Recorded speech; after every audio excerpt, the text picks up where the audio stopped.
On va traiter la leçon numéro 3 de chimie, première bac sciences maths sciences X, concentration molaire et solution électrolytique, la dissolution d'un solide ionique dans l'eau, cristaux ioniques. Un exemple, le cristal chlorure de sodium NaCl, c'est un cristal constitué par un arrangement ordonné d'ions Na+ et Cl-. Les ions Na+ et les ions Cl-. Alors les ions Na+ dans le réseau du cristal constituent un réseau cubique à face centrée. La même chose pour les ions Cl- constitue un réseau cubique, il y a d'autres ions ici, un réseau cubique à face centrée. Alors l'ion Na+, il est entouré de 1, 2, 3, 4, 5, et on a notre réseau ici, 6. Il est entouré de 6 ions Cl-. Chaque ion Na+ est entouré de 6 ions Cl-. De la même chose pour les ions Cl-. Cl- 1, 2, 3, 4, 5, 6 est entouré de 6 ions Na+. Chaque ion Cl- est entouré de 6 ions Na+. Alors on sait qu'il y a une interaction entre les ions Na+ et Cl-. Cette interaction elle est attractive et on obtient la cohésion du cristal. À cause de l'interaction attractive entre les ions Na+ et Cl, on a la cohésion du cristal chlorure de sodium NaCl. C'est la même chose que d'autres cristaux. On va donner des exemples. Le cristal MgCl2, il contient des cations Mg2+, et des anions Cl-, 2 fois Cl-. Alors 2- avec 2 + 0. Toujours le cristal il est neutre. AlCl3 contient les ions Al3+ et Cl- 3. NaOH contient les ions Na+ et HO-. Le cristal PbCl2 contient les ions Pb2+ et Cl-.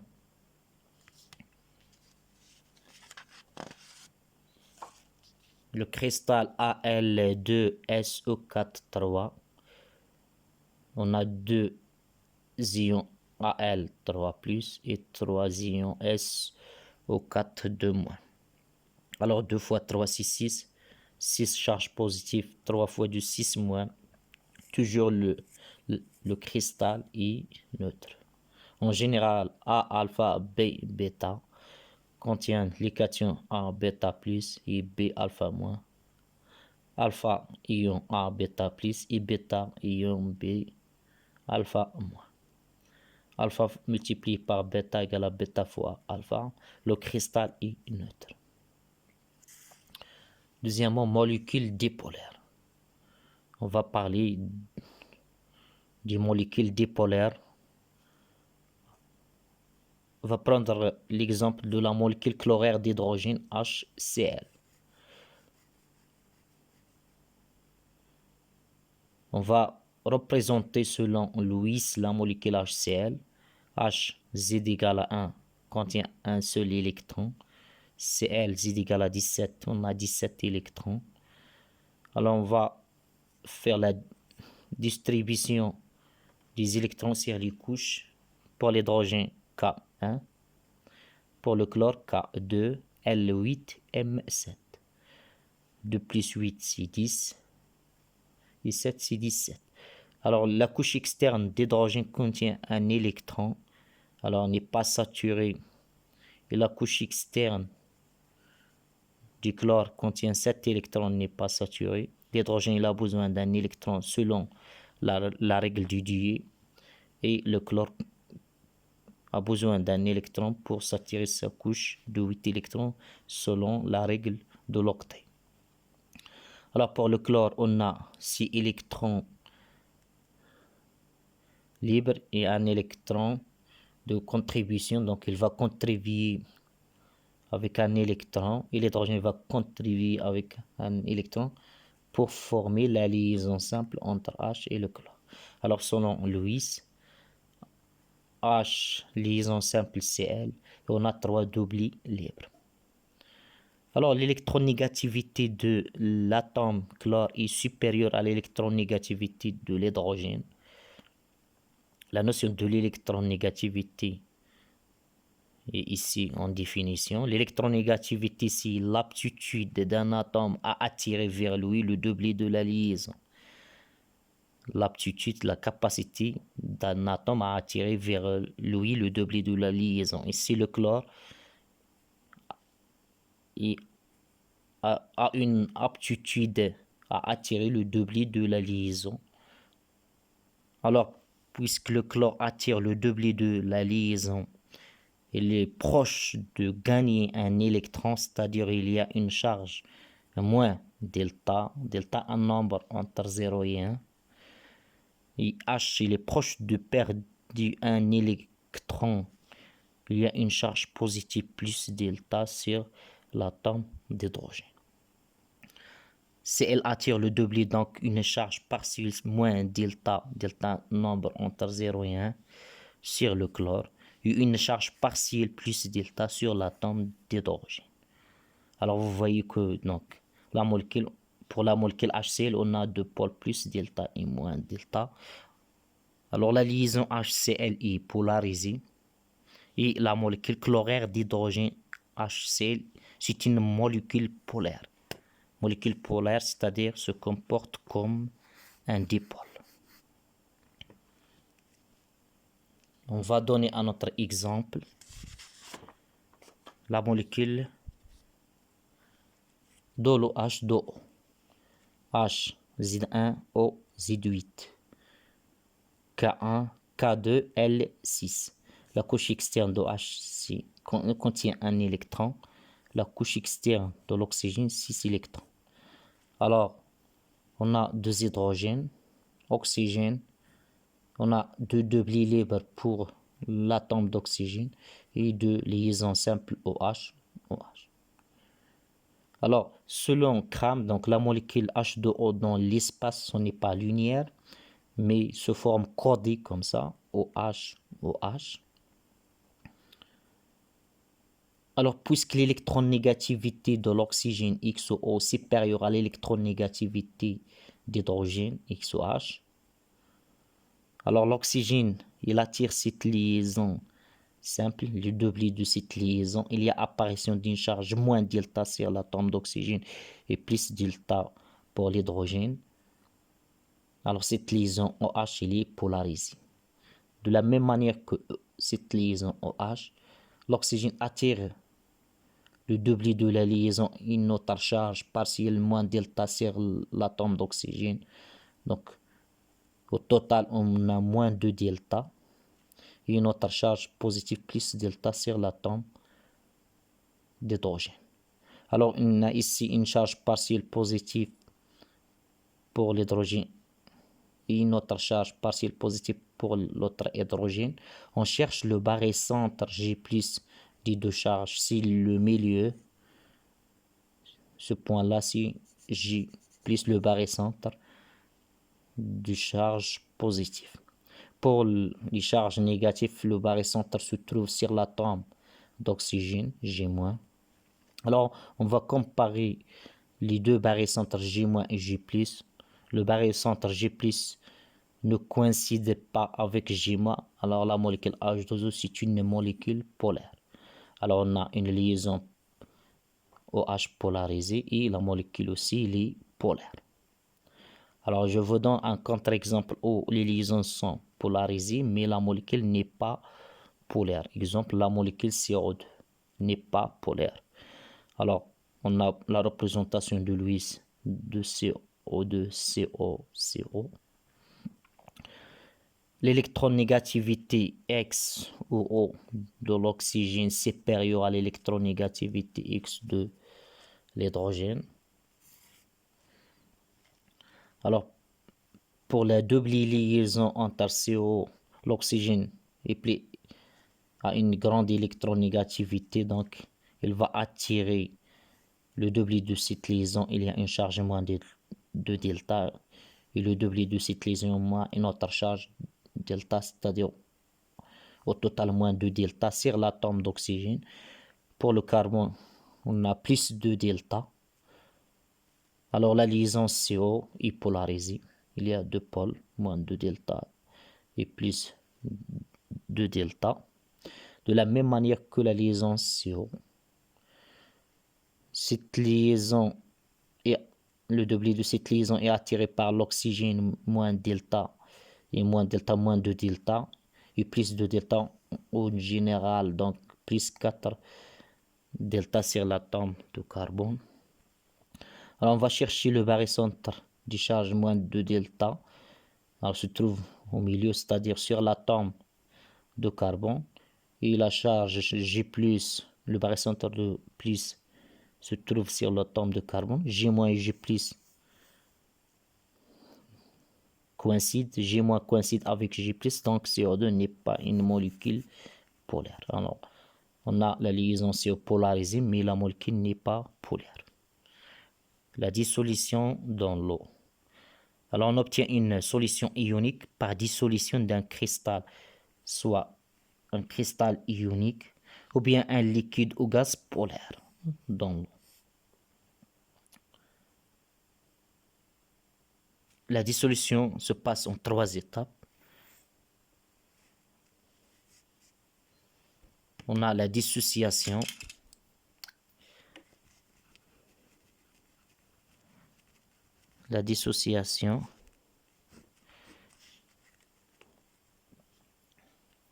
l'eau sépare les ions positifs et les ions négatifs.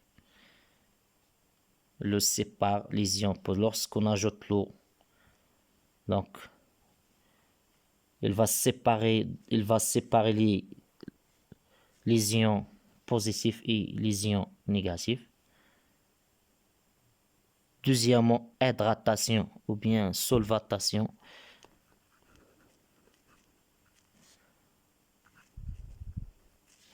Alors, puisque l'eau constitue un dipôle, moins 2 delta plus 2 delta, le pôle positif s'attire avec l'ion moins et le pôle négatif s'attire avec l'ion plus. C'est-à-dire l'eau, il va entourer les ions positifs et les ions négatifs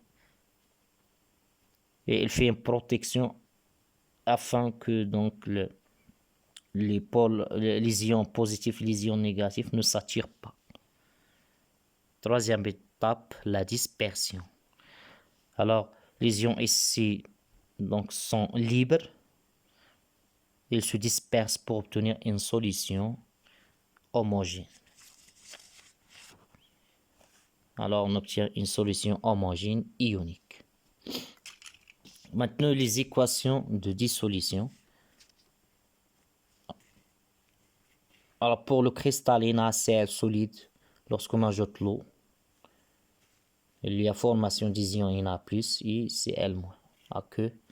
Le terme aqueux pour dire qu'ils sont solvatés ou bien hydratés. Il est entouré d'une couche d'eau. AlCl3 solide, présence de l'eau.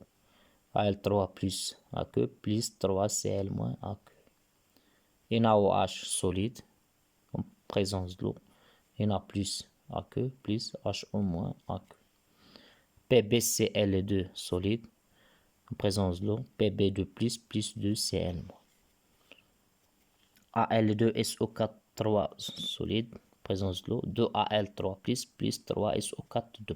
Alors toujours la solution est neutre, donc 2 charges 2 fois 3 plus égale à 3 fois 2 moins.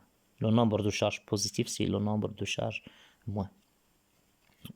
On peut avoir aussi la dissolution d'un gaz polaire dans l'eau, HCl gaz, en présence de l'eau, dans H plus aqueux plus Cl-.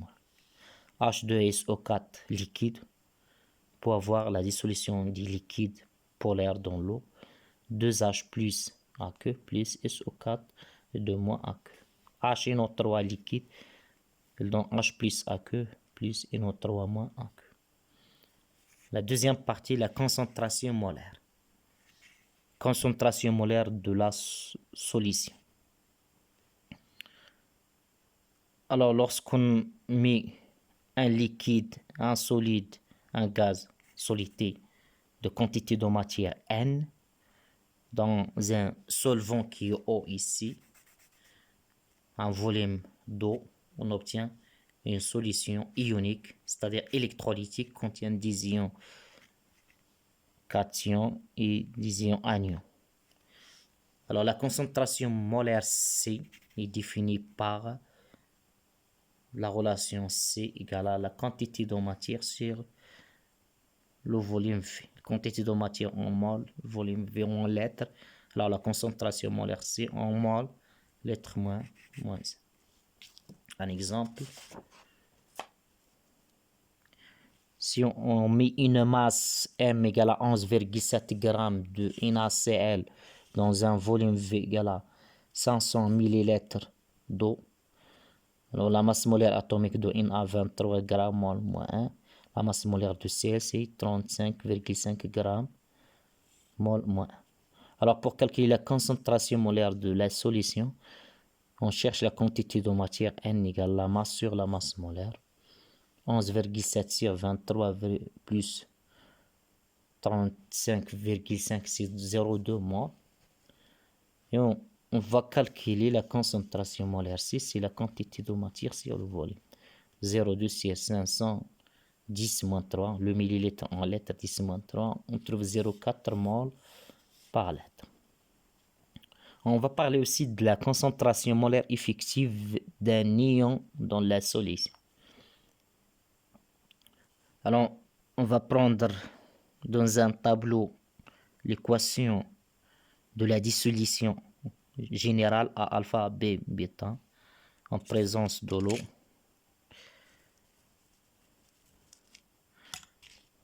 Donc, alpha ion positif A, bêta plus, AQ plus, bêta ion